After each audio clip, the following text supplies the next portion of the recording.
Koe tau whakaholanga langa piskalta a Holy Rally of the Rock ni kua lahi e mau amamna ki whalutanga te kiai. Ko atu ke tau wala wao mai palatu mai mule ua fulu e kilomita kamata mai he male I mutalau to hoko atu ki talamaitanga I Avaseli.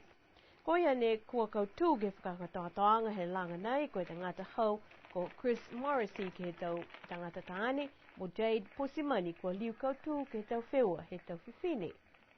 Kulangana poki taha e tangata ne kua ngalo hana hala kai whakaui ha kua nā kai whaipākia ki he tau whewa he aho. Koe tau tutuanga ki he tau fufuta ki he kihi, tau tāne fuata. Kautu a Chris Morrissey ua ke Thomas Peter. Tolua ki a New Tose ta henga moe whai whakapale foki laf ki longa e lata ia mo janam hapatoa ha kua nā kai katoa e hana a tau mui ke lotoru ne kua whakahoko ai ki he langa nā. Tau tāne motua kautu ai I iki whakawhili ko lilifu ko Wilson Isaac. Tu ua a Gaz Johnson, tu tolu a Willie Saniteli, koe tau whānau whiwhine, koe tau whāta whiwhine, kautu ni a Jade Pusimani, ua ki a Manu Judd, moe tolu ki Alana Tukuniu.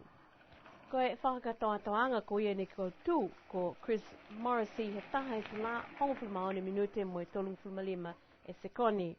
Ki he tau whiwhine ko Jade Pusimani taha e tula tolu fulu e minute moe ua whulumatolu e sekoni. Whakakatoatoa e dau whewa ki whunua I Talamaitonga moe tufa he tau pale moe kai whakawhiawhia.